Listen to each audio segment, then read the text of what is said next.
اعوذ باللہ من الشیطان الرجیم بسم اللہ الرحمن الرحیم ربی یسر ولا تعسر وتمم بالخیر۔ تاریخ تبری جلد اول کا مطالعہ کر رہے ہیں۔ آج کے ایپیسوڈ میں طبہ کا مکہ مکرمہ پر حملہ اور اس کا جو عبرتناک الزام ہے اس کے بارے میں بات کریں گے۔ عربوں کی کعبے کے ساتھ عقیدت۔ محمد بن اسحاق کہتے ہیں کہ طبہ اور اس کی قوم بت پرست ہے۔ اس نے مکہ مکرمہ پر چڑھائی کا ارادہ کیا تھا۔ کہتے ہیں کہ جب وہ اس ارادے سے مکے کی طرف آ رہا تھا اور ابھی ہمدان سے عفان اور الج کی حدود کے درمیان دف میں تھا تو عزیل کے چند آدمیوں نے آ کر کہا، اے بادشاہ، ہم آپ کو ایک ایسے بیت المال کا پتہ دیتے ہیں کہ جس سے گزشتہ بادشاہ غافل تھے۔ اس خزانے میں موتی، زبرجد، یاقوت، سونا اور چاندی وغیرہ بے شمار اموال ہیں۔ وہ قلعے میں بند ایک گھر ہے، لوگ اس میں عبادت کرتے اور نماز پڑھتے ہیں۔ اس اطلاع کی وجہ یہ تھی کہ حذیل جانتے تھے کہ جس نے بھی بیت اللہ پر چڑھائی کا ارادہ کیا وہ ہلاک ہوا، لہذا طبہ کو ابھار کر حملے کی ترغیب دی تاکہ وہ بھی ہلاک ہو جائے۔ مگر طبہ نے جب ان لوگوں سے یہ تقریر سنی تو ان دو یہودی علماء کو جنہیں وہ ساتھ لایا تھا انہیں سارا ماجرا سنایا۔ انہوں نے کہا کہ ان لوگوں نے ہیلے سے تمہاری اور تمہاری قوم کی ہلاکت کا ارادہ کیا ہے۔ اگر تم اس پر حملے کا ارادہ کرو گے تو بمیں لشکر ہلاک ہو جاؤ گے۔ اس پر طبہ نے پوچھا کہ جب میں مکہ پہنچوں تو مجھے کیا کرنا چاہیے؟ مکہ معظمہ کی تقریر۔ یہودی علماء نے طبہ سے کہا کہ جو وہاں کے لوگ جس طرح اس گھر کی تعظیم و توقیر و تکریم کرتے ہیں آپ بھی ویسے ہی کریں۔ جب آپ وہاں پہنچے تو سر کے بال کٹوا کر اس کا طواف کریں اور خشوع و خضوع اور انکساری سے تکریم و تعظیم بجا لائیں۔ طبہ کی بنو حذیل سے پرستش۔ طبہ نے کہا، تم اس گھر کی تعظیم کیوں نہیں کرتے؟ انہوں نے کہا، اس میں کوئی شک نہیں کہ وہ ہمارے جد امجد حضرت ابراہیم علیہ السلام کا بنایا ہوا ہے اور اس کی عزت و حرمت ہم پر واجب ہے، مگر اس وقت وہاں کے لوگوں نے وہاں بت پرستی شروع کر دی ہے اور خانہ کعبہ کے اندر بہت سے بت رکھ دیے ہیں اور ان پر قربانیاں چڑھاتے ہیں۔ وہ نجس اہل شرک لوگ ہیں، اس لیے ہم نے اس گھر کی تعظیم و توقیر چھوڑ رکھی ہے۔ طبہ کا بنو حذیل کو قتل کرنا۔ طبہ نے حقیقت بتانے والوں کی عزت و توقیر کی اور ان کی بات کی اپنے ذرائع سے تصدیق بھی کی، مگر وہ لوگ جنہوں نے دھوکے سے طبہ کو کعبے کی بے حرمتی پر آمادہ کیا تھا انہیں بلوایا اور ان کے ہاتھ پاؤں کٹوا دیے۔ اس کے بعد خانہ کعبہ کو جلا۔ طبہ کا بیت اللہ کی تعظیم کرنا اور غلاف چڑھانا۔ جب وہاں پہنچا تو خواب میں اسے حکم ملا کہ بیت اللہ پر غلاف چڑھائے۔ اس پر اس نے پہلے خصف کپڑے کی ایک قسم چڑھایا، پھر خواب آیا کہ اس پر اچھا کپڑا چڑھاؤ۔ اس پر اس نے معافر کپڑے کی اچھی قسم کا نام چڑھایا۔ پھر خواب آیا کہ اس سے بھی عمدہ کپڑا ڈالو، تو پھر اس نے ملاء الوسائل چڑھایا۔ اس طرح طبہ سرکش بننے کے بجائے صاحب ایمان اور مخلص ہو گیا۔ کہا جاتا ہے کہ جس نے سب سے پہلے خانہ کعبہ پر کپڑا لٹکایا اور قبیلہ جرہم کے ایک متولیوں کی اس امر کی وصیت کی اور اس کے پاک و صاف رکھنے کی تلقین کی، وہ طبہ ہی تھا۔ اس نے حکم دیا کہ خانہ کعبہ میں خون نہ گرایا جائے، نہ کوئی مردار لایا جائے اور نہ ہی حیض والی عورتیں اس کے نزدیک آیا کریں۔ اس نے ہی خانہ کعبہ کا دروازہ بنوایا اور دروازوں پر قفل لگوائے۔ طبہ کا اپنی قوم کو دعوت حق دینا۔ آداب بیت اللہ بجا لانے کے بعد طبہ مکہ مکرمہ سے اپنے وطن کی طرف گیا۔ وہ دونوں یہودی علماء کو بھی ساتھ لایا۔ یمن پہنچ کر اپنی قوم کو بھی اس مذہب و عقیدے کی طرف دعوت دی جس کا وہ خود پرستار ہو چکا تھا۔ انہوں نے انکار کیا اور کہا کہ ہمارے اور تمہارے درمیان مذہب حق و باطل میں آگ فیصلہ کرے گی اور جو اس سے بچ رہا وہی سیدھے راستے پر ہوگا۔ آگ کا حکم ماننا۔ ابن اسحاق نے ابو مالک بن صلبہ بن ابو مالک کرزی سے روایت ہے کہ ابو مالک کرزی کہتے ہیں کہ انہوں نے ابراہیم بن محمد بن طلحہ بن عبداللہ کو کہتے سنا کہ جب طبہ یمن میں داخل ہونے کے نزدیک تھا تو اس کی قوم حمیر نے اس کو داخل ہونے سے روکا اور کہا کہ تو نے ہمارا دین چھوڑ دیا ہے، اس لیے ہم تجھے اپنے شہر میں داخل نہ ہونے دیں گے۔ اس پر اس نے کہا جس دین کو میں نے قبول کیا ہے وہ تمہارے دین سے اچھا ہے۔ انہوں نے کہا اچھا اگر یہ بات ہے تو آؤ ہم اپنے تصفیے کے واسطے اس آگ کو جو ہمیشہ ہمارے مقدمات کا فیصلہ کیا کرتی ہے اپنا حکم تسلیم کرتے ہیں۔ جو حریف ظالم اور مذہب باطل ہوگا وہ اس کی لپیٹ میں آ جائے گا اور مظلوم اور راہ حق کا مسافر اس سے بچا رہے گا۔ یمن میں یہودیت کی بنیاد۔ تبا کی قوم بت اور نذرانے لے کر جبکہ یہودیوں کے دونوں عالم تورات گلے میں لٹکا کر آگ کے مخرج کے پاس جمع ہوئے۔ پہلے آگ پر بت پرستوں کی طرف لپکی، وہ اس سے خوفزدہ ہو کر پیچھے ہٹنے لگے۔ حاضرین نے انہیں حوصلہ دیا اور کہا کہ صبر کرو، امتحان کا وقت ہے۔ چاروں ناچار ٹھہرے، پھر بما اپنے بتوں اور قربانیوں کے آگ کا لقمہ بن گئے، اور علماء یہود تورات کو گلے میں لٹکائے ہوئے اور پسینے سے تر بتر پیشانیوں کے ساتھ باہر نکلے۔ اس وقت ان کی قوم حمیر نے اپنا بادشاہ کا مذہب قبول کر لیا اور یمن میں یہودیت کی بنیاد پڑ گئی۔ ابن اسحاق کہتے ہیں کہ میں نے اس مضمون کو ایک اور محدث راوی سے اس طرح سنا ہے کہ یہود علماء اور قوم حمیر کے مابین آگ کو ثالث مانا جاتا تھا، لہذا جو فریق آگ کو اس کے مخرج کی طرف واپس کرتا وہ حق پر مانا جاتا۔ اس قول کے مطابق بت پرستوں کے چند آدمی قربانیاں لے کر آگ کے نزدیک گئے تاکہ وہ اپنے مخرج کی طرف واپس لوٹ جائے، مگر وہ ان کے اعتقاد کے برعکس ان کی طرف لپکی، وہ ڈر کر بھاگ گئے، جبکہ یہودی علماء آگ کے مخرج کے پاس جا کر تورات کی تلاوت کرنے لگ پڑے اور آگ پیچھے ہٹ گئی۔ یہ معاملہ دیکھ کر قوم حمیر نے بھی یہود کے مذہب کو اختیار کر لیا اور اس بادشاہ کے ہم عقیدہ ہو گئے۔ اللہ جانتا ہے کہ کون سی روایت مبنی بر حقیقت ہے۔ یمن سے شرک و جہالت کا خاتمہ۔ بقول ابن اسحاق بت پرست قوم حمیر کا اس زمانے میں ایک مکان تھا جس کی وہ تعظیم و تکریم کیا کرتے اور قربانیاں چڑھایا کرتے تھے، اور وہاں سے محض کچھ کلام کی آواز سنا کرتے تھے۔ جب انہوں نے مذہب یہود کو اختیار کیا تو یہودی علماء نے بادشاہ سے جو چاہا کرو، انہوں نے اس مکان کو گروا دیا۔ اس مکان میں سے ایک سیاہ کتا نکلا جس کو ذبح کر دیا گیا۔ اس طرح ان کے شرک و جہالت کا خاتمہ ہوا۔ اس مکان کے بچے کچے چند خندرات آج بھی یمن میں موجود ہیں۔ تبا کا قصیدہ۔ تبا بادشاہ نے اپنے مدینے کے سفر میں جو کچھ کیا، حذیل کے آدمی اور مکے میں آنے اور بیت اللہ کی پردہ پوشی اور یہودی علماء سے رسول اللہ صلی اللہ علیہ وسلم کے بارے میں جو کچھ سنا، اس نے اس کے متعلق عجیب و غریب اشعار کیے۔ ترجمہ۔ تیری نیند کو کیا ہوا ہے، آشوب چشم کے مریض کی طرح بے خوابی کے عالم میں ہے، گویا کہ بے خوابی تجھ سے زائل ہونے والی ہی نہیں۔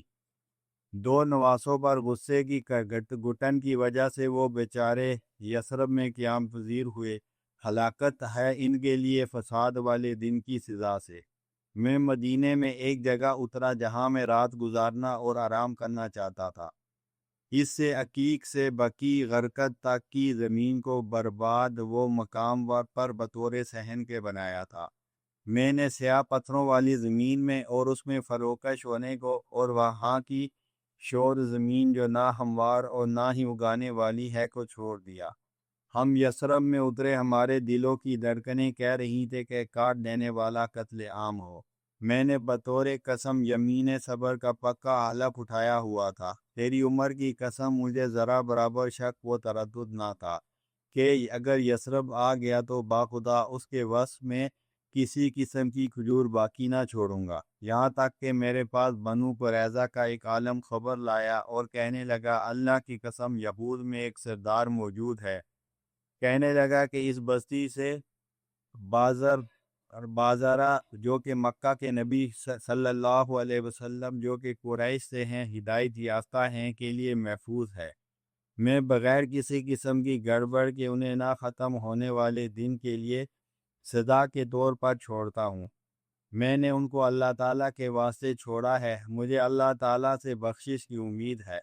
قیامت کے دن جلتی ہوئی جہنم سے میں اس کے لیے مدینے میں حسب اور نسب اور بہادری والی ایک مضبوط قابل تعریف جماعت چھوڑ کے آیا ہوں۔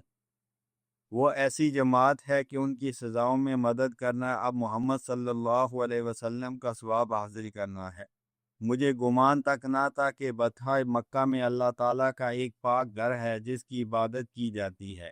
یہاں تک کہ جمدان کے مقام پر دف پر قبیلہ خزیل کے کچھ لوگ آئے، کہنے لگے کہ مکے میں ایک خزانہ ہے جس میں بہت سارا سامان ہے، یاقوت اور زبرجد کے پوشیدہ خزانے ہیں۔ میں نے ایسا کرنے کا ارادہ کیا، لیکن اللہ تعالیٰ خود درمیان میں حائل ہو گیا اور اللہ ہی نے سجدہ گاہ کے خراب کرنے کا دفاع کیا۔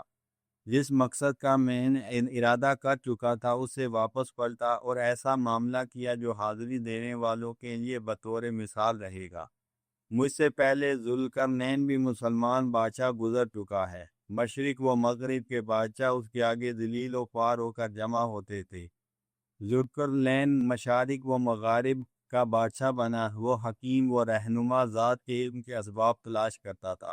اس نے سورج کی جائے غروب مٹی اور کیچڑ کے چشمے میں دیکھی۔ اس سے پہلے میری پھوپھی بلقیس ملکہ رہ چکی تھی، تا وقت ہے کہ اس کے پاس ہدہد پہنچ گیا۔ طبہ کی مکہ مکرمہ پر چڑھائی۔ روایت دیگر محمد بن اسحاق سے ایک اور روایت بھی ہے جو کہتے ہیں کہ انصار کا وہ قبیلہ یوں کہتا ہے کہ طبہ جس قبیلے پر غضبناک ہوا وہ یہود کا قبیلہ تھا۔ ان کی ہلاکت کے در پہ ان پر آن چڑھا، اللہ بہتر جانتا ہے۔ انہوں نے اس کو روکا، پھر واپس ہوا۔ اس وجہ سے اس نے اپنے ایک شعر میں کہا، ترجمہ: وہ یہودیوں کے آ جانے سے جو یثرب میں اترے ہوئے ہیں ان پر فساد والے دن کی ہلاکت کی مار پڑے۔ کاہن سے حالات پوچھنا۔ ہمیں ابن حمید نے سلمہ سے محمد بن اسحاق کی یہ روایت سنائی کہ ایک کاہن شافع بن کلیب صد تی طبہ کے پاس آیا اور اس کے پاس کچھ عرصہ مقیم رہا۔ جب طبہ نے اسے الوداع کرنا چاہا تو کاہن سے پوچھا کہ کیا تیرے علم میں کچھ جان ہے؟ کاہن نے جواب دیا کہ خبر ناطق و علم صادق، یعنی میں مستقبل کے بارے میں اب بھی سچی پیشگوئیاں کر سکتا ہوں۔ طوبہ نے پوچھا کہ کیا تیرے علم میں ایسا ہے کہ کسی بادشاہ کی بادشاہت ایسی ہو سکتی ہے جو میری بادشاہت جیسی ہو؟ کاہن نے جواب دیا کہ غسان نجل کی بادشاہت کے علاوہ کوئی نہیں۔ نبی کریم صلی اللہ علیہ وسلم کی آمد کی پیش گوئی۔ طوبہ نے پھر پوچھا کہ اس سے بڑھ کر بھی کسی کی حکومت ہو سکتی ہے؟ کاہن نے جواب دیا ہاں۔ طوبہ نے کہا کہ وہ کون ہوگا؟ کاہن نے جواب دیا ایک نیک سرش خدا شناس آدمی ہوگا، غلبہ اس کی تائید کرے گا۔ اس کی صفات زبور میں بیان کی گئی ہیں، کتابوں میں اس کو فضیلت دی گئی ہے۔ وہ ظلم کی تاریکیوں کو نور کے اجالوں سے بدل دے گا۔ نام نامی ذات گرامی کا ہوگا احمد صلی اللہ علیہ وسلم جو کہ نبی ہوں گے۔ اس کے لیے خوشخبری ہے کہ جب وہ تشریف لائے گا بنولوی اور پھر بنو قصہ سے اس کا تعلق ہوگا۔ یہ باتیں سن کر طوبہ نے اپنے کارندے کو بھیجا کہ وہ زبور میں جا کر اس بات کو پڑھے۔ جب کارندے نے زبور میں پڑھا تو ایسا ہی لکھا تھا۔ محمد بن اسحاق کی ایک دوسری روایت حمید نے ہم سے بیان کی کہ ابن عباس رضی اللہ عنہ نے یمن کے کسی آدم سے جو کہ حدیثیں بیان کرتا تھا روایت کیا ہے کہ ملک ربیہ بن نصر یمن کا حاکم تھا۔ اس کو طوبہ بھی کہا جاتا تھا۔ اس سے پہلے یمن کا بادشاہ طوبہ اول تھا۔ وہ زید بن عمر ذوالازعار بن ابرہہ ذوالمنار بن رائش بن قیس بن سیفی بن صبا الاصغر بن کہف الظلم بن زید بن سہل بن عمر بن قیس بن معاویہ بن خیشم بن وائل بن الغوث بن قطن بن عریب بن ظہیر بن حیمن بن حمسی بن ارنج بن حمیر بن صبا الاکبر بن یارب بن بشحب بن کہدان ہے، اور صبا کا نام عبد الشمس تھا۔ اسے صبا اس لیے کہا جاتا تھا کہ ہوا اول من صبا فی العرب، وہ پہلا شخص ہے جس نے عربوں میں کسی کو قید کیا، اللہ بہتر جانتا ہے۔ شمر پرہائش بن یاسر کون تھا؟ یمن کے بادشاہ طوبہ کے لقب سے ملقب ہوا کرتے تھے۔ طوبہ اول کے بعد زید بن عمر اور شمر پرہائش بن یاسر ینعم بن عمر ذوالازعار بادشاہ بنا۔ شمر زید بن عمر کا چچا زاد بھائی تھا۔ شمر وہی آدمی ہے جس نے چین تک جنگ لڑی اور سمرقند شہر کی بنیاد ڈالی اور ہیرا والوں کو پریشان اور مجبور کیا۔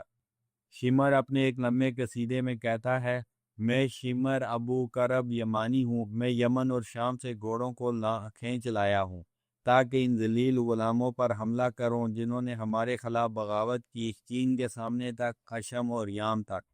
پھر ہم انہی کے علاقوں میں اپنی ایسی حکمرانی چمکائیں گے کہ کوئی غلام بھی سر نہ اٹھا سکے گا۔ یہی شخص مدینہ آیا تھا۔ اس کے بعد محمد بن اسحاق نے یہودی علماء کے متعلق پہلے گزرنے والی روایات بیان کی ہیں۔ اسی نے بیت اللہ کی تعمیر کی اور کپڑے چڑھائے، اور گزشتہ والے اشعار بھی اسی کے ہیں۔ یہ ساری قصہ کہانی ربیعہ بن نصر لخمی سے پہلے کی ہے۔ جب ربیعہ ہلاک ہوا تو یمن کی ساری بادشاہت حسان بن تبان اسد، ابی کرب بن ملکی، کرب بن زید بن عمر ذوالازعار کے پاس لوٹ آئی۔ ربیعہ بن نصر کا سپنا۔ ابن حمید نے سلمہ سے محمد بن اسحاق کی بعض علماء سے یہ روایت بیان کی ہے کہ ربیعہ بن نصر نے ایک خواب دیکھا جسے دیکھ کر وہ پریشان ہو گیا۔ اپنے ملک میں کارندوں کو ہر طرف دوڑایا کہ کاہنوں، ساحروں اور فال رمل والوں اور نجومیوں کو جمع کریں۔ جب سب جمع ہو گئے تو اسے کہنے لگا، میں نے ایک خواب دیکھا ہے جس نے مجھے سخت پریشان کر رکھا ہے، لہٰذا تم مجھے اس خواب کی تعبیر بتلاؤ، مگر خواب نہیں بتاؤں گا۔ کائنوں اور نجومیوں نے کہا کہ ہمیں خواب تو بیان کرے تاکہ ہم اس کی تعبیر بیان کریں۔ ربیعہ برجستہ بولا کہ اگر تم لوگوں کو سنا دو تو میرا دل مطمئن نہ ہوگا، میں سمجھوں گا کہ تم نے اپنے پاس سے سوال کے مطابق جواب گڑھ لیا ہے، لہذا اس کی تعبیر وہی دے سکتا ہے جو بغیر بتائے خواب میں بیان کرے، خواب بھی بیان کرے اور تعبیر بھی بتائے۔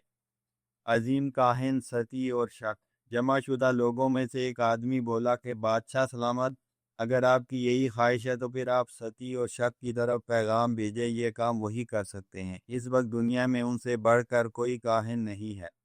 ستی کا سلسلہ نسب۔ ستی ربی بن ربیعہ بن مسعور بن مازن بن ذئب بن حدی بن مازن بن غسان کی طرف منسوب کر کے زائبی کہا جاتا ہے، اور شک بن صعب بن یشکر بن رحم بن افرق بن نذیر بن قیس بن ابکر بن انمار ہے۔ ستی کا پہلے پہنچنا۔ ربی بن نصر نے معاملہ جب لا یا حل ہوتے دیکھا تو ستی اور شک کی طرف پیغام بھیجا، چنانچہ ستی شک سے پہلے پہنچ گیا، اور واقعتاً کائنوں میں اس سے بڑھ کر کہانت کا کوئی ماہر نہیں تھا۔ جب ستی ان کے پاس پہنچا تو اسے بلوا کر کہا، اے ستی، میں نے ایک ہولناک خواب دیکھا ہے، اس خواب نے مجھے پریشان کر رکھا ہے۔ خواب بھی تم نے خود ہی معلوم کرنا ہے اور تعبیر بھی لانی ہے۔ اگر تو نے خواب معلوم کر لیا تو یقیناً تعبیر بھی صحیح دے سکے گا۔ ستی نے جواب دیا کہ میں تو کرتا ہی ایسے ہوں۔ ستی نے کہا کہ اے بادشاہ، تو نے ایک کھوپڑی دیکھی ہے؟ ایک اور روایت کے مطابق ستی نے کہا کہ تو نے کوئلہ دیکھا ہے۔ بہرحال وہ کھوپڑی تاریکیوں سے نکلی اور زمین پر پہنچی۔ اس زمین میں موجود ہر قسم کی کھوپڑیوں کو کھا گئی۔ بادشاہ نے کہا، تو نے ذرا برابر بھی غلطی نہیں کی، اب اس کی تعبیر بدلا۔ ستی نے کہا کہ میں ہر تین کے درمیان کی ہر شے، حتیٰ کہ سانپ اور چپکلی تک کی قسم اٹھاتا ہوں کہ حبشی تمہاری زمین میں وارد ہوں گے، اور وہ آبین اور جوش کے درمیانی علاقے پر قابض ہو جائیں گے۔ بادشاہ نے کہا، اے ستی، تیرے باپ کی قسم، یہ تو بڑی ڈراؤنی تعبیر ہے، بھلا یہ ہوگا کب؟ کیا میرے زمانے میں ایسا ہی جائے گا یا میرے بعد؟ ستی نے کہا، نہیں، بلکہ تیرے عرصے تک نہیں ہوگا، تیرے بعد تقریباً 60-70 سال کے زائد عرصے کے بعد ہوگا۔ بادشاہ نے پوچھا کہ ان کا قبضہ بدستور رہے گا یا کبھی منقطع بھی ہوگا؟ ستی نے جواب دیا، 70 سے کچھ سال اوپر گزرنے کے بعد ان کا قبضہ منقطع ہو جائے گا، پھر وہاں اکثر قتل کر دیے جائیں گے۔ بادشاہ نے کہا، ان کو قتل کرنے والا کون ہوگا؟ ستی نے جواب دیا، ارم ذی یزن ان کو قتل کریں گے۔ بادشاہ نے پوچھا، ارم ذی یزن کی حکومت ہمیشہ رہے گی یا کبھی ختم بھی ہوگی؟ ستی نے کہا، نہیں، بلکہ ختم ہو جائے گی۔ بادشاہ نے پوچھا، بھلا اس کا خاتمہ کون کرے گا؟ ستی نے جواب دیا، ایک پاک نبی رسول اللہ صلی اللہ علیہ وسلم اس کا خاتمہ کریں گے۔ اس نبی کے بعد وحی آتی ہوگی، اور یہ نبی محمد صلی اللہ علیہ وسلم غالب بن فہر بن مالک بن نصر کی اولاد میں سے ہوں گے، پھر بادشاہت اسی قوم سے آخر زمانے تک رہے گی۔ بادشاہ نے پوچھا کیا زمانے کے لیے بھی آخرت ہے؟ ستی نے جواب دیا ہاں زمانے کے لیے بھی آخرت ہے۔ ایک دن ایسا آئے گا کہ جس میں اولین و آخرین سب کو جمع کیا جائے گا، محسنین کامیاب ہو جائیں گے اور برے لوگ ناکام ہوں گے۔ قیامت۔ بادشاہ نے پوچھا اے ستی جو کچھ تم کہہ رہے ہو وہ حق و سچ ہے؟ ستی نے کہا ہاں، شفق اور رات کے چھا جانے اور صبح کے اٹھنے کی قسم، جو کچھ میں نے تجھے بتلایا ہے وہ سب سچ ہے۔ شک کا پہنچنا۔ جب ستی فارغ ہوا تو شک پہنچ چکا تھا۔ بادشاہ نے شک کو بلایا اور کہا کہ اے شک، میں نے ایک خواب دیکھا ہے، اس نے مجھے پریشان کر دیا ہے، لہذا اس خواب کے بارے میں مجھے بتلا۔ اگر تو نے خواب درست بتلا دیا تو اس کی تعبیر بھی درست بتلائے گا۔ ستی کی طرح اس کے ساتھ بھی بات چیت کی اور جو کچھ ستی نے کہا تھا وہ بھی اس سے پوشیدہ رکھا تاکہ دیکھنے کہ آیا دونوں کی تعبیر میں اتفاق ہے یا اختلاف۔ شک نے کہا کہ لو سنو، تم نے ایک کھوپڑی دیکھی ہے جو کہ ایک باغ اور ریت کے ٹیلے کے درمیان واقع ہے۔ یہ کھوپڑی تاریکیوں سے نکلی اور پھر ہر نفس کو کھا گئی۔ جب بادشاہ نے خواب بیان کرنے میں صرف دونوں کا اتفاق پایا تو کہا اے شک، تو نے ذرا برابر بھی خطا نہیں کی، اور پوچھا کہ اس کی تعبیر کیا ہے؟ شک نے کہا اور تین کے درمیان موجود ہر انسان کی قسم اٹھاتا ہوں کہ یقیناً تیری زمین پر سوڈانی اتریں گے اور ہر چھوٹی بڑی چیز پر غالب آ جائیں گے اور ابین اور جوش کے درمیانی علاقے کے مالک ہوں گے۔ بادشاہ نے کہا اے شک، تیرے باپ کی قسم، یہ بات میرے لیے بڑی درد انگیز ہے۔ یہ واقعہ کب ہوگا؟ میرے ہی زمانے میں یا میرے بعد؟ شک نے کہا نہیں، بلکہ تیرے جانے کے کافی عرصے بعد ہوگا۔ پھر تمہیں ایک ذیشان آدمی ان سے نجات دلوائے گا اور حبشیوں کو سخت رسوا کرے گا۔ بادشاہ نے پوچھا کہ یہ عظیم شان آدمی کون ہوگا؟ شک نے جواب دیا ایک غلام ہوگا، یہ گھٹیا اور نہ ہی اپنے معاملے میں کوتاہی کرنے والا۔ بادشاہ نے کہا کہ اس کی حکومت ہمیشہ رہے گی یا کبھی ختم ہوگی؟ شک نے کہا ختم ہوگی، اور اس کی حکومت کو اللہ کی جانب سے بھیجا ہوا رسول ختم کرے گا جو کہ حق و صداقت کا پیغام لائے گا، اہل دین اور اہل ثروت کے درمیان عدل کرے گا۔ پھر بادشاہت اس کی قوم میں رہے گی یہاں تک کہ فیصلے کا دن آ جائے گا۔ بادشاہ نے پوچھا کہ فیصلے والا دن کیا ہے؟ شک نے کہا یہ وہ دن ہے کہ جس میں اعمال کا بدلہ ملے گا۔ آسمان سے مختلف پکاریں ہوں گی، زندوں اور مردوں کی سنی جائے گی۔ اس دن میں لوگوں کو مقررہ وقت کے لیے جمع کیا جائے گا۔ اس دن متقین کے لیے کامیابی اور کامرانی ہوگی۔ بادشاہ نے کہا کہ جو کچھ تم کہہ رہے ہو وہ حق ہے۔ شک نے کہا آسمانوں اور زمین کے رب کی قسم، یہ سب حق ہے۔ جب کاہنوں کی باتیں سن لی تو حبشیوں کے بارے میں سوچنے لگا اور بیٹیوں کو ساز و سامان دے کر عراق کی طرف روانہ کیا، اور فارس کے بادشاہ صابور بن خزازدان کو ان کے بارے میں لکھ دیا کہ ان کی رہائش کا مناسب انتظام کرے۔ فارس کے بادشاہ نے انہیں ہیرا میں ٹھہرایا۔ ربیہ بن نصر کی باقی اولاد میں سے نعمان بن منظر حمیر کا بادشاہ پیدا ہوا ہے، اور وہ نعمان بن منظر بن عمر بن علی بن ربیع بن نصر ہے۔ یہ بادشاہ یمنیوں کے علم الانصاب میں اسی طرح بیان کیا گیا ہے۔ ربیہ نصر کی وفات۔ ہمیں